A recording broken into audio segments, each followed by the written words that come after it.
Welcome aspirants, welcome to my YouTube channel Genesis the way to success. আমি শুভ। আজকে যে video সিরিজটি launch করতে চলেছি সেটা হচ্ছে ডব্লিউপি কনস্টেবল পরীক্ষার বিগত বছরের প্রশ্নগুলি সমাধান, জিকে এবং ইংলিশ সেকশনের। সামনে 18ই জুলাই 2021 তারিখে তোমার ডব্লিউপি এক্সামটি হওয়ার প্রবল সম্ভাবনা রয়েছে। তো সেই দিকেই তাকিয়ে তার আগেই আমি 2016, 18, 19 এই তিনটি এক্সামের কোশ্চেন পেপার জিকে এবং ইংলিশ সেকশনের সলভ ভিডিও আমি আপলোড করে দেব। তো আশা করি তোমাদের প্রিপারেশন খুব ভালো চলছে এবং তোমরা পরীক্ষাটির জন্য খুব ভালোভাবে প্রস্তুত। তো সেইভাবেই তোমরা এগিয়ে চলো। তো এই কোশ্চেনগুলো প্রথম থেকে শেষ পর্যন্ত তুমি যদি শোনো, তো আমি এখানে শুধুমাত্র অ্যান্সারই বলবো না, অ্যাডিশনাল কিছু ইনফরমেশন যেগুলো কোশ্চেনগুলি সম্পর্কে আছে সেগুলো আমি প্রোভাইড করার চেষ্টা করব। ওকে, তো চলো লেটস স্টার্ট। নিম্নলিখিত কোন রঙগুলিকে মৌলিক রং বলা হয়? নিম্নলিখিত কোন রঙগুলিকে মৌলিক রং বলা হয়? আচ্ছা, মৌলিক রং হচ্ছে প্রাইমারি কালার ইংরেজিতে যেটাকে বলে, অর্থাৎ কোন তিনটি রং থেকে অন্য সমস্ত রং তৈরি করা যেতে পারে। এটা একটা জেনারেল নলেজের কোশ্চেন। এই কোশ্চেনের অ্যান্সার হচ্ছে নীল, লাল, হলুদ। নীল, লাল, হলুদ হচ্ছে সেই তিনটি মৌলিক রং যা থেকে অন্য সমস্ত রঙগুলোকে কিন্তু তৈরি করা যায়। তো অ্যান্সার হচ্ছে অপশন বি, নীল, লাল, হলুদ। নেক্সট, যে গ্রন্থিটি মস্তিষ্কের সবচেয়ে কাছে অবস্থিত সেটি হলো? অপশন এ অগ্নাশয়, option B pituitary gland, option C thyroid গ্রন্থি, অপশন ডি অ্যাড্রিনালিন গ্রন্থি। তো অ্যান্সার হচ্ছে মস্তিষ্কের সবচেয়ে কাছে অবস্থিত গ্রন্থিটি হচ্ছে পিটুইটারি গ্রন্থি। পিটুইটারি গ্রন্থিকে বলা হয় মাস্টার গ্ল্যান্ড, মাস্টার গ্ল্যান্ড বা প্রভু গ্রন্থি। এটির অবস্থান হচ্ছে মস্তিষ্কের নিম্নাংশে হাইপোথ্যালামাস। মস্তিষ্কের নিম্নাংশে হাইপোথ্যালামাস।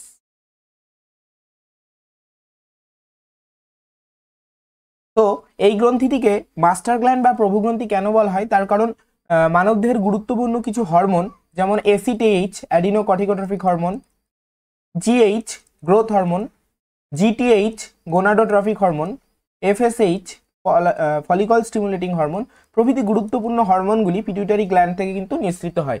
সেই জন্য পিটুইটারি গ্রন্থিকে বলা হয় মাস্টার গ্ল্যান্ড বা প্রভু গ্রন্থি, যার অবস্থান হচ্ছে মস্তিষ্কের নিম্নাংশে hypothalamus. Okay, next number 3, an author who writes the story of another person life, অন্যের জীবনী যে লেখেন তাকে কি বলা হয়? Option A historian, option B chronicler, option C biographer, option D diarist. তো অ্যান্সার হচ্ছে বায়োগ্রাফার। তোমরা জানো বায়োগ্রাফি মানে হচ্ছে অন্য কোনো মানুষের জীবনী। তো অন্য কোনো মানুষের জীবনী যখন লেখে, তখন কেউ একজন লেখে, তাকে বলা হয় বায়োগ্রাফার। তো নিজের জীবনী যখন নিজে লেখা হয় সেটাকে কি বলা হয়? সেটাকে বলা হয় অটোবায়োগ্রাফি বা আত্মজীবনী। আর বায়োগ্রাফি যখন অন্যজন কেউ একজন লেখে, সেটাকে বলা হয় বায়োগ্রাফি। তো যিনি সেই জীবনীটা লেখেন তাকে বলা হয় biographer. Okay, next, Satyajit Ray film and television institute কোথায় অবস্থিত?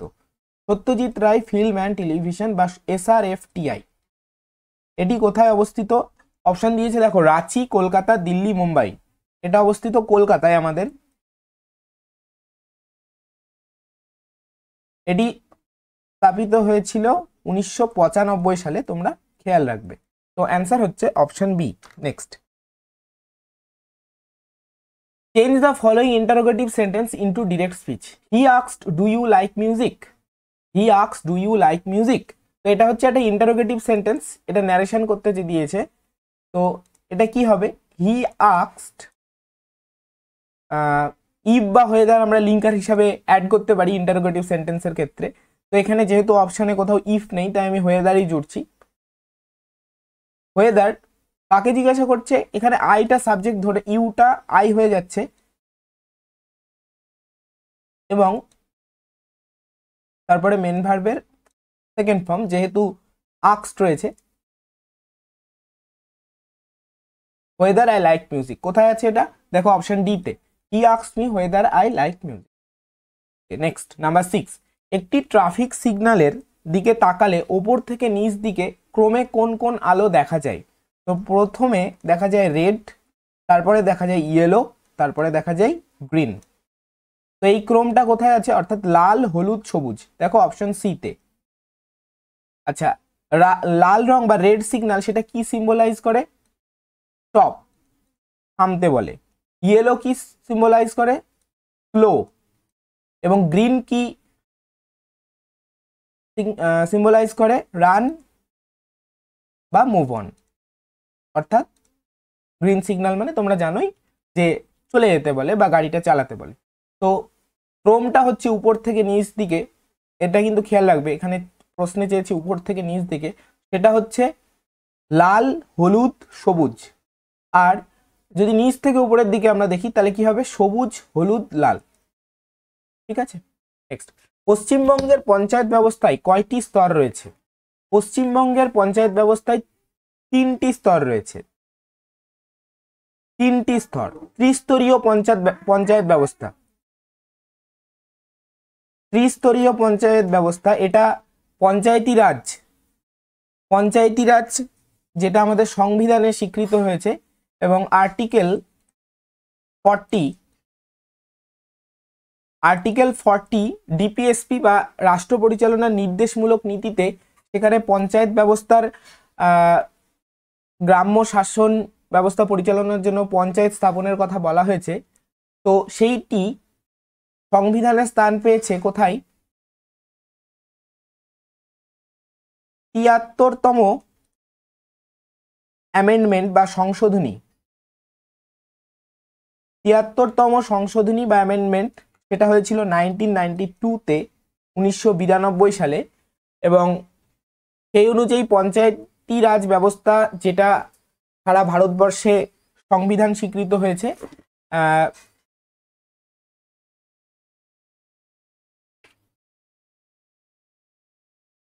সেটা আর্টিকেল আছে 243 টু 243 সরি 243 থেকে 243 আর্টিকেলে স্থান পেয়েছে পঞ্চায়েতি রাজ ব্যবস্থা। তো 3টি স্তর কি কি, 3টি স্তর তোমরা জানো, সেটা হচ্ছে নিচ থেকে উপরের দিকে যদি আমরা উঠি, সেটা হচ্ছে প্রথমে গ্রাম পঞ্চায়েত, তারপরে পঞ্চায়েত সমিতি,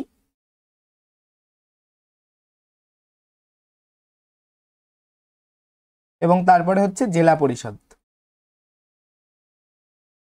জেলা পরিষদ, এই 3টি স্তরে পশ্চিমবঙ্গের পঞ্চায়েতি রাজ ব্যবস্থা চালু আছে। তো গ্রাম পঞ্চায়েত, পঞ্চায়েত সমিতি, গ্রাম পঞ্চায়েতটা বুথ লেভেল, পঞ্চায়েত সমিতি হচ্ছে ব্লক লেভেল, এবং জেলা পরিষদ হচ্ছে ডিস্ট্রিক্ট লেভেল। তো পঞ্চায়েত ইলেকশনের সঙ্গে তোমরা সবাই পরিচিত। তো পঞ্চায়েত ইলেকশনে কিন্তু এই 3টি স্তরেই কিন্তু ভোট হয়। তো সেইখান থেকে এই 3টি স্তরের তোমার উল্লেখ আমরা বুঝতে পারি। নেক্সট, রবীন্দ্রনাথ ঠাকুর যে ছদ্মনামে লিখতেন সেটি হলো, রবীন্দ্রনাথ ঠাকুর যে ছদ্মনামে লিখতেন সেটি হচ্ছে ভানু সিংহ। খুব সহজ। এবং আরো একটি রবীন্দ্রনাথের ছদ্মনাম আছে, যে সেটা জেনে রাখো, সেটা হচ্ছে আন্নাকালী পাকরাশি। ওকে, নেক্সট। একজন মহিলা সম্রাজ্ঞী যিনি দিল্লির সিংহাসনে আসীন হয়েছিলেন তার নাম কি? জাহানারা, নূরজাহান, মমতাজ মহল, রাজিয়া সুলতান। তো সবাই জানো এই কোশ্চেনের অ্যান্সারটা রাজিয়া সুলতান বা সুলতানা রাজিয়া। তো তার টাইম পিরিয়ড ছিল 1236 থেকে 1240, 1236 থেকে 1240। ইলতুৎমিশের কন্যা ছিলেন রাজিয়া সুলতান, ইলতুৎমিশের কন্যা। তবে ইলতুৎমিশের কন্যা হলেও যেহেতু তিনি একজন মহিলা ছিলেন, সেই জন্য তার অ্যাকসেশনটা বা তার সিংহাসন আরোহণটা কিন্তু অত সহজ হয়নি। ইলতুৎমিশের যে পুত্র রুকনুদ্দিন, তিনি কিন্তু 1236 সালেই সিংহাসনে আরোহণ করেন অল্প কিছু দিনের জন্য, এবং তারপরে আবার তার অযোগ্যতা প্রমাণিত হয়, আবার সুলতান রাজিয়া আবার সিংহাসনে আসীন হন। তো এটা তোমরা খেয়াল রাখবে যে ইলতুৎমিশের পরে দিল্লির সিংহাসনে আরোহণ করেন কে, সেটা কিন্তু রাজিয়া সুলতান নয়, সেটা হচ্ছে রুকনুদ্দিন ফিরোজ। এবং রাজিয়া সুলতানের পরে যিনি আসেন তিনি হচ্ছেন বাহরাম শাহ। ওকে, এটা খেয়াল রাখবে। Next, change the voice of the following sentence. Who is creating this mace? Who is creating this mace, এখানে মেস বলতে গোলমালের কথা বলা হয়েছে, যে কে এই গোলমালটা করছে। এখানে একটু টাইপ মিস্টেক হয়েছে, সরি ফর দ্যাট, এখানে ইজটা হবে না, who is creating this mace. তো এটা হচ্ছে present continuous tense, present continuous tense এবং ইন্টারোগেটিভ সেন্টেন্স। তো হু থাকলে বাই হুম তো অবশ্যই হয়, তোমরা জানো, বাই হুম তো অবশ্যই হয় তোমরা জানো, এবং WH ওয়ার্ডের পরে সবসময় বি ভার্ব বসে প্যাসিভের ক্ষেত্রে। তো অ্যান্সার হবে by whom is this mess being created, by whom is this mess being created. খেয়াল রাখতে হবে by whom this mess is being created এটা কিন্তু হবে না, কারণ WH এর পরে তোমাকে খেয়াল রাখতে হবে তুমি ডাইরেক্ট সাবজেক্ট প্যাসিভে তুমি বসিয়ে দিতে পারো না। কেন পারো না? তার কারণ তুমি যখন কোশ্চেনটা প্যাসিভ করছো তখন কিন্তু কোশ্চেনই থেকে যাচ্ছে, অ্যাক্টিভ থেকে প্যাসিভে করলেও কোশ্চেনটা কিন্তু কোশ্চেনই থেকে যাচ্ছে। সেই জন্য কিন্তু সাবজেক্টের আগে তোমাকে হেল্পিং ভার্বকে নিয়ে আসতে হবে। সেই জন্য অ্যান্সার হচ্ছে by whom is this mess being created. তো এখানে কিন্তু এইটা হবে না, তোমাদের কনফিউশন হতে পারে এই দুটোর মধ্যে। তো অ্যান্সার কিন্তু ডি। ওকে, ভারতবর্ষের টাকার যোগান কারা নিয়ন্ত্রণ করেন? ভারতবর্ষের টাকার যোগান নিয়ন্ত্রণ করেন ভারতীয় রিজার্ভ ব্যাংক বা RBI। RBI যেটি 1935 সালে স্থাপিত হয়েছিল এবং ন্যাশনালাইজড হয়েছিল বা জাতীয়করণ করা হয়েছিল কত সালে? 1949 সালের 1 জানুয়ারি, এটা খেয়াল রাখবে। এবং RBI সদর দপ্তর কোথায়? RBI সদর দপ্তর হচ্ছে মুম্বাই। এবং বর্তমান গভর্নরকে শশীকান্ত দাস। ওকে, নেক্সট।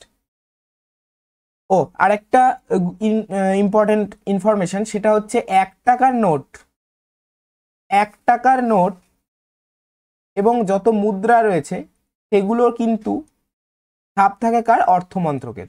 কিন্তু ভারতবর্ষের টাকার যোগান কারা করেন বা অন্যান্য মুদ্রা, 1 টাকার নোট এবং মুদ্রা ছাড়া অন্যান্য কারেন্সি বা নোটে কিন্তু ভারতীয় রিজার্ভ ব্যাংকের নাম উল্লেখ থাকে। ওকে, নেক্সট, ভারতের সবচেয়ে বেশি জনঘনত্বপূর্ণ রাজ্য কোনটি? ভারতের সবচেয়ে বেশি জনঘনত্বপূর্ণ রাজ্য অ্যাকর্ডিং টু সেন্সাস 2011, যেহেতু এখনো 2021 সালে সেন্সাসের রিপোর্ট প্রকাশিত হয়নি বা সেন্সাস এখনো হয়নি, তাহলে 2011 ধরেই আমরা কিন্তু এগোতে হবে। সেটা হচ্ছে বিহার।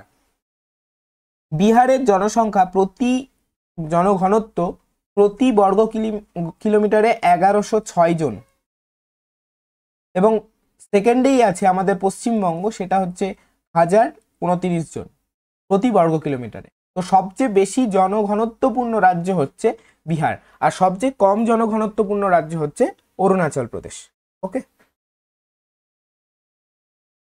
এ police team was dash to dash the case. A police team is dash to dash the case. একটি পুলিশ টিম তৈরি করা হয়েছিল কি করার জন্য? কেসটা ইনভেস্টিগেট করার জন্য। তো এখানে দেখো যে অপশনগুলো আছে, formed following, constitute, investigate, locate, adjudge, committed, study. এখানে সব থেকে অ্যাপ্রোপ্রিয়েট যেটা ওয়ার্ড সেটা হচ্ছে option B, a police team was constituted to investigate the case. তদন্ত করার জন্য একটি পুলিশ টিম তৈরি করা হয়েছিল। তো এক্ষেত্রে তোমাদের অনেক মনে হতে পারে যে প্রথম যে অপশনটা রয়েছে ফর্মড, এগুলো আমরা কেন করছি না? তার কারণ ফলোইং দ্য কেস নয়, কেসটাকে ইনভেস্টিগেট করতে হবে। তো শুধুমাত্র একটা অপশন গেলেই তো হবে না, দুটো অপশনই কিন্তু ডবল ব্ল্যাঙ্কের ক্ষেত্রে তোমাকে অ্যাপ্রোপ্রিয়েট করতে হবে। ওকে, choose from the following alternative words which is opposite in the meaning to the word ample. ample মানে হচ্ছে প্রচুর কিছু, ample বাংলা হচ্ছে প্রচুর বা enough বা যথেষ্ট। তো এবার অপশনগুলো পড়লে সহজেই তুমি অ্যান্টোনিমটা কিন্তু বা অপোজিট ওয়ার্ডটা কিন্তু চুজ করতে পারবে। অপশন এ সাফিসিয়েন্ট মানে যথেষ্ট, ইনসাফিসিয়েন্ট মানে যথেষ্ট নয়, রেয়ার মানে দুষ্প্রাপ্য, আর এনাফ মানে কি, এনাফ মানেও যথেষ্ট। তো অ্যাম্পেলের অ্যান্টোনিম কোনটা, ইনসাফিসিয়েন্ট বা option B. Next, the father, sorry এখানে, the father was anxious dash the safety of his daughter. বাবা চিন্তিত কি সম্পর্কে, বাবা চিন্তিত তার কন্যার সেফটি সম্পর্কে। তো অপশন কি কি আছে, অপশন আছে ফর, অপশন আছে অ্যাট, অপশন আছে অ্যাবাউট এবং অপশন আছে উইথ। তো the father was anxious about কি সম্পর্কে তিনি চিন্তিত, তিনি হচ্ছে তার মেয়ের নিরাপত্তা সম্পর্কে চিন্তিত, anxious about. Okay, next, a child who has lost both of his parents, a child who has lost both of his parents, একজন শিশু যে তার বাবা মা সব দুজনকেই হারিয়েছে তাকে কি বলা হয়? এটা বাংলাতে তোমরা পারবে অনাথ, তো তাকে ইংলিশে কি বলা হয়? Orphan, an orphan. Okay, the answer হচ্ছে option C. The exact word which denotes the highest degree of comparison to the word strong. strong একটা অ্যাডজেক্টিভ, তো অ্যাডজেক্টিভের পজিটিভ, কম্পারেটিভ, সুপারলেটিভ ডিগ্রি হয় তোমরা জানো। স্ট্রং থেকে কম্পারেটিভ ডিগ্রি কি হয়? Stronger হয়, এবং সুপারলেটিভ ডিগ্রি কি হয়? স্ট্রংগেস্ট হয়। তো অ্যান্সার হচ্ছে সি, স্ট্রংগেস্ট। ওকে, নেক্সট, কে শেরি পাঞ্জাব নামে পরিচিত, কে শেরি পাঞ্জাব নামে পরিচিত? অ্যান্সার হচ্ছে লালা লাজপত রায়। তবে এই প্রশ্নটি অনেকবার বিভিন্ন জায়গায় কনফিউশন করেছে, সেটা হচ্ছে এখানে যদি রঞ্জিত সিংয়ের কথা উল্লেখ থাকতো, রঞ্জিত সিংহকেও কিন্তু শেরি পাঞ্জাব বলা হয়। তো যেহেতু এখানে অপশন নেই, তাহলে তুমি এখানে লালা লাজপত রায় করতে পারো, কিন্তু রঞ্জিত সিংহ যদি অপশানে থাকতো তাহলে কিন্তু রঞ্জিত সিংহ করাটাই শ্রেয় হতো, কিন্তু সেখানেও একটা বিতর্ক কাজ করে, তাহলে কেন লালা লাজপত রায় করবো না। Okay, next, number 19, find out the word which can most appropriately replace the group of words the one who knows everything. one word substitution, one word সাবস্টিটিউশনের ভিডিও আমি তোমাদের অনেক দিয়েছি এসপি বক্সি থেকে, যেটা খুব ভালো একটা সোর্স ওয়ান ওয়ার্ড সাবস্টিটিউশনের। তো the one who knows everything, সেখানে আছে এটা যে সব কিছু জানে তাকে বলা হয় কি? ওমনিসিয়েন্ট, সর্বজ্ঞানী। ওকে, নেক্সট 22, তথ্য জানার আইন বা RTI, right two information act, right two information act কত সালে পাশ হয় সেটাই জানতে চেয়েছে। রাইট টু ইনফরমেশন অ্যাক্ট পাশ হয় 2005, 2005 সালে। Answer option D, 2005। ঝুম কথাটি কি বোঝাতে ব্যবহৃত হয়? নাম্বার 23, ঝুম কথাটি কি বোঝাতে ব্যবহৃত হয়? ঝুম কথাটি ব্যবহৃত হয় উত্তর পূর্বের কৃষিকাজ বোঝাতে, উত্তর পূর্ব ভারতের কৃষিকাজকে বোঝাতে। ঝুম চাষের সম্পর্কে তোমরা অবশ্যই জেনে থাকবে। ঝুম চাষ হচ্ছে ধাপ চাষ বলা হয়, অর্থাৎ পাহাড়ের ধাপ কেটে বিভিন্ন জায়গায় যেখানে উপযুক্ত মশরুম বা উপযুক্তভাবে মাটি আছে চাষের, তো সেখানে ধাপ কেটে সেইখানে চাষ করা হয়, আবার কিছু সময় পরে অন্য জায়গায় ধাপ কেটে চাষ করা হয়। তো উত্তর পূর্ব অঞ্চলটা বেশ ম্যাক্সিমাম মালভূমি এবং পাহাড়ি অঞ্চল, তো সেখানে উপজাতি বা এবং সাধারণ মানুষ সেখানে কৃষিকাজ করে কিন্তু এই ঝুম চাষের মাধ্যমে বা ধাপ চাষের মাধ্যমে। ঠিক আছে, choose the correct synonym of word insurgency. Insurgency কথাটার অর্থ কি? ইনসার্জেন্সি মানে হচ্ছে রেবিলিয়ন, বিদ্রোহ। ঠিক আছে, next, opposite of synthetic, opposite of synthetic, synthetic মানে এখানে কৃত্রিম বোঝাচ্ছে, তো কৃত্রিমের এখানে অপোজিট হচ্ছে ন্যাচারাল, স্বাভাবিক। এখানে সিনথেটিক মানে কৃত্রিম বোঝাচ্ছে বা আর্টিফিশিয়াল কিছু, আর কৃত্রিম মানে এটা যেটা স্বাভাবিক। ওকে, নেক্সট 26, গ্রীষ্মকালীন অধিবেশন, সরি, নিচের কোনটি ভারতীয় সংসদের অধিবেশন নয়? সেটা হচ্ছে গ্রীষ্মকালীন অধিবেশন, বর্ষাকালীন অধিবেশন, শীতকালীন অধিবেশন বা বাজেট অধিবেশন। তো যেটি ভারতীয় সংসদের অধিবেশন নয় সেটা হচ্ছে গ্রীষ্মকালীন অধিবেশন।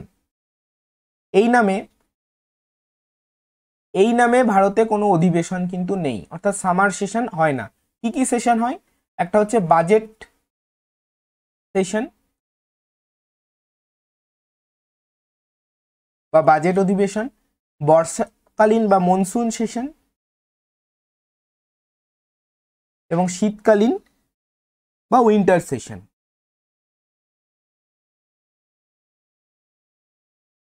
তো এগুলো কোন কোন সময় হয় সেটা যদি আমরা বলি, বাজেট সেশনটা সব থেকে হয় প্রথমে, সেটা হচ্ছে জানুয়ারি ফেব্রুয়ারি থেকে মে পর্যন্ত বাজেট সেশনটা বা বাজেট অধিবেশনটা চলে। এবং মনসুন সেশনটা যেটা চলে সেটা হচ্ছে জুলাই থেকে আগস্ট সেপ্টেম্বর পর্যন্ত মনসুন সেশন চলে।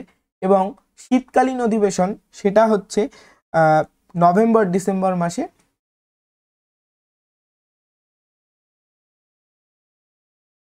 ঠিক আছে, নেক্সট 27, পশ্চিমবঙ্গের নিম্নোক্ত জেলাগুলিকে উত্তর থেকে দক্ষিণ দিকে অবস্থান অনুযায়ী সাজালে আমরা কোনটা আগে দেখব? এখানে যে জেলাগুলো আছে সেই জেলা আমরা যদি পশ্চিমবঙ্গের ম্যাপটা দেখি,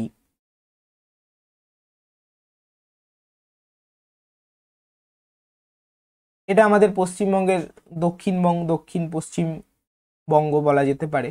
তো বীরভূমের অবস্থান ঠিক এই স্থানটাই, এটা হচ্ছে বীরভূম। এবং বাঁকুড়ার অবস্থান ঠিক এই স্থানটাই, এটা হচ্ছে বাঁকুড়া, বিকে লিখলাম আমি।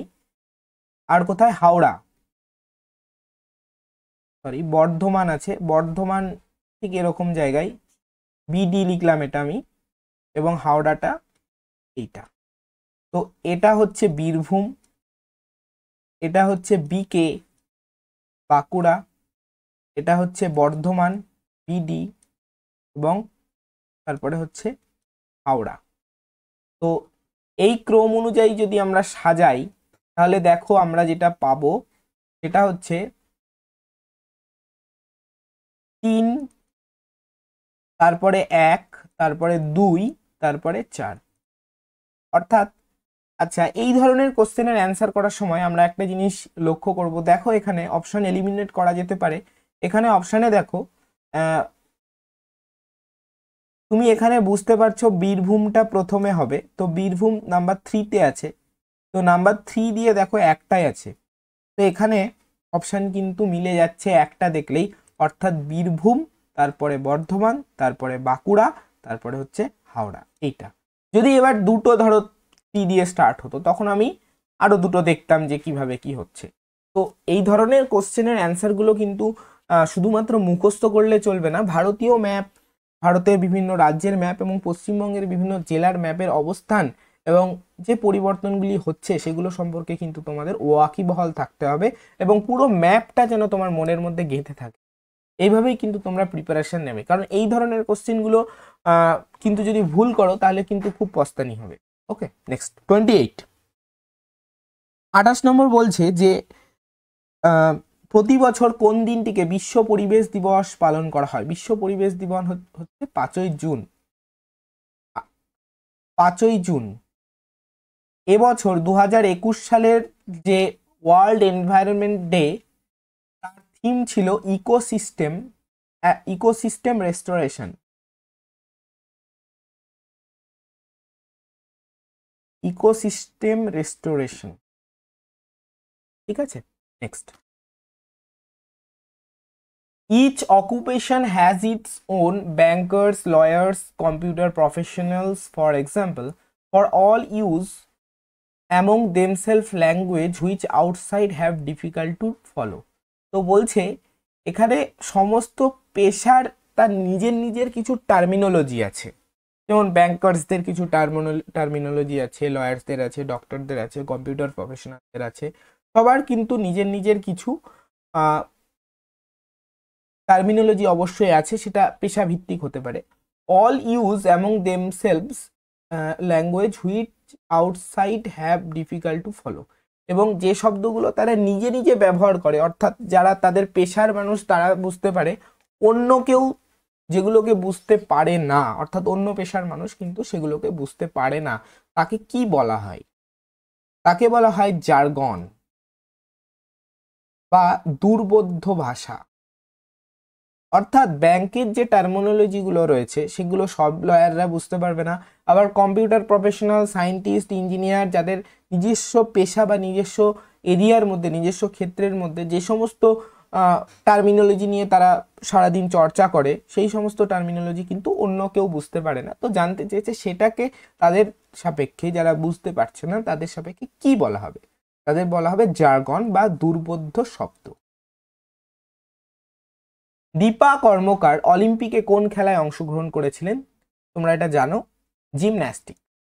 দীপা কর্মকার প্রদুনোভা ভোল্টের জন্য বিখ্যাত, এবং 2016 যে তোমার অলিম্পিক হয়েছে সেখানেও তিনি খুব ভালো প্রদর্শন করেছিলেন। আর দীপা কর্মকার কোন রাজ্য থেকে বিলং করে? Tripura. Choose the correct one word substitution to following the sentence. A decision on which one can not go back. এমন একটি সিদ্ধান্ত যেটাতে আর কেউ ফিরে যেতে পারে না, সেটাকে কি বলা হয়? সেটাকে বলা হয় ইরিভোকেবল। অর্থাৎ যে সিদ্ধান্ত একবার নেওয়া হয়েছে আর নতুন করে তা থেকে ফিরে যাওয়া কিন্তু পসিবল নয়। ইরিপ্লেসেবল নয়, যেটা রিপ্লেস করা যায় না। ইনকরিজিবল, যেটা সঠিক করা যাবে না এটাও নয়। ইনফলিবল, যেটা ভুল হতেই পারে না এরকম কিছু নয়। তো ইরিভোকেবল মানে হচ্ছে এমন একটি সিদ্ধান্ত যেটা থেকে কেউ গো ব্যাক করতে পারবে না, যেটা থেকে কেউ সরে যেতে পারবে না। Okay, number 32, a person who helps another to commit a crime is called. একজন মানুষ অন্য মানুষকে যখন একটা অপরাধ করতে অনুসন্ধিৎসু করে এবং তাকে উৎসাহ, অপরাধ মানে খারাপ কাজে উৎসাহ দেয়, তাকে কি বলা হয়? তাকে বলা হয় অ্যাকমপ্লিস। অর্থাৎ খারাপ কাজে উৎসাহ দানকারী।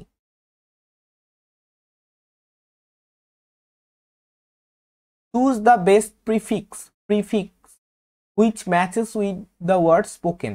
আচ্ছা, প্রিফিক্স এবং সাফিক্স সম্পর্কে একটি বলি। কি ধরো রুট ওয়ার্ড কিছু আছে, রুট ওয়ার্ডের আগে যেটা বসে সেটাকে বলা হয় প্রিফিক্স, এবং পরে যেটাকে বসে সেটাকে সাফিক্স। তো প্রিফিক্স এবং সাফিক্সের মধ্যে বলছে, মানে রুট ওয়ার্ডের সাথে যেটা আগে বসে সেটা হচ্ছে প্রিফিক্স, এবং যেটা পরে বসে সেটা হচ্ছে সাফিক্স। তো বলছে কোন প্রিফিক্সটা এর মধ্যে, ইএন, ডিই ও আউট এবং ডিস, কোন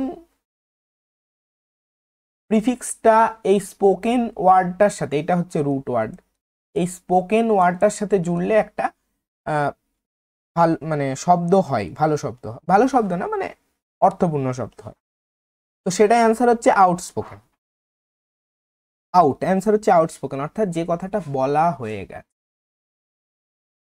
choose the correct antonym of the underline words. Angel descends from heaven. তো এখানে ডিসেন্ট এইটার তোমার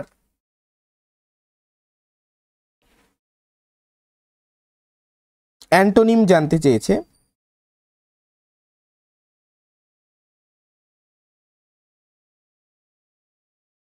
ডিসেন্ট কথাটার অর্থ কি?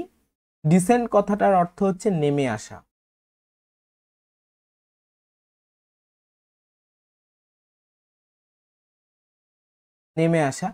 বা ডিসেন্ডিং অর্ডার যেটাকে বলি সেটা হচ্ছে বড় থেকে ছোট, এবং অ্যাসেন্ডিং অর্ডার সেটা হচ্ছে ছোট থেকে বড়। ঠিক আছে, তো এখানে ডিসেন্টের সিনোনিম কিন্তু কাম ডাউন, কিন্তু সেটা জানতে চাইনি, জানতে চেয়েছে কি অ্যান্টোনিম, সেটা হচ্ছে একটি পদার্থের কঠিন অবস্থা থেকে, নাম্বার 35, একটি পদার্থের কঠিন অবস্থা থেকে সরাসরি গ্যাসীয় অবস্থায় রূপান্তরের প্রক্রিয়াটির নাম কি? এটি হচ্ছে ঊর্ধ্বপাতন, না বাষ্পীভবন, না ঘনীভবন, না অবক্ষেপণ। তাহলে কঠিন অবস্থা থেকে সরাসরি গ্যাসীয় অবস্থা, কঠিন অবস্থা থেকে গ্যাসীয় অবস্থা থেকে যে রূপান্তরটা হয় সেটা হচ্ছে ঊর্ধ্বপাতন, সেটা হচ্ছে ঊর্ধ্বপাতন। বাষ্পীভবনটা কি? বাষ্পীভবনটা হচ্ছে তরল যখন গ্যাসীয় হয়ে যাচ্ছে সেটা হচ্ছে বাষ্পীভবন, তাই তো। আর ঘনীভবনটা কি? ঘনীভবনটা হচ্ছে লিকুইড যখন সলিড হয়ে যাচ্ছে, তরল যখন কঠিন হয়ে যাচ্ছে সেটা হচ্ছে ঘনীভবন। এবং অবক্ষেপণটা হচ্ছে যেটা পড়ে থাকে সেটাকে বলা হয় অবক্ষেপণ।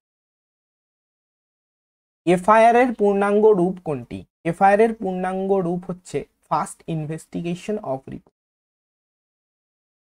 First investigation of report 36। Computer সফটওয়্যারে পিডিএফ কথাটা, পিডিএফ এর সাথে তোমরা সবাই পরিচিত, পড়াশোনার ক্ষেত্রে একটি উল্লেখযোগ্য অবদান পিডিএফ এর আছে। পিডিএফ এর ফুল ফর্ম চেয়েছে portable document format. Portable document format, file tile কিছু নয়, এটা মনে রাখবে। পোর্টেবল যেটা এক জায়গা থেকে অন্য জায়গায় নিয়ে যায়, document format, portable document format. Okay, ELISA test. ELISA test কোন রোগকে শনাক্ত করতে সাহায্য করে? এলিজা টেস্ট তোমাদের মনে রাখতে হবে যে এইচআইভি এইডস কে শনাক্ত করতে সাহায্য করে। অর্থাৎ এইচআইভি এইডস কোনো রোগীর হয়েছে কিনা সেইটা জানার জন্য ডাক্তারবাবু কোন টেস্টটি দেবে, সেটা হচ্ছে এলিজা টেস্ট। ওকে, তো আজকের এই 38টি প্রশ্নে, 60টি প্রশ্নের মধ্যে 38টি প্রশ্নে আমাদের ইংলিশ এবং জিকে সেকশনটি 2016 সালের যে প্রশ্নপত্র এসেছিল সেটি শেষ হলো। এবং তোমরা প্রথম থেকে শেষ পর্যন্ত ভালো করে শুনে প্রত্যেকটার এক্সপ্লেনেশন কিন্তু ভালোভাবে খেয়াল রাখবে। এভাবে শুনলে আশা করি তোমাদের মনে থাকবে। এবং যদি তোমাদের ভালো লেগে থাকে তাহলে অবশ্যই আমাকে একটু সাপোর্ট করো, এটাই আমার তোমাদের কাছে দাবি। আর সামনের দিন আমি আরো এরকম সহায়ক ভিডিও তোমাদের জন্য। ওকে, তো have a good day, thanks for watching.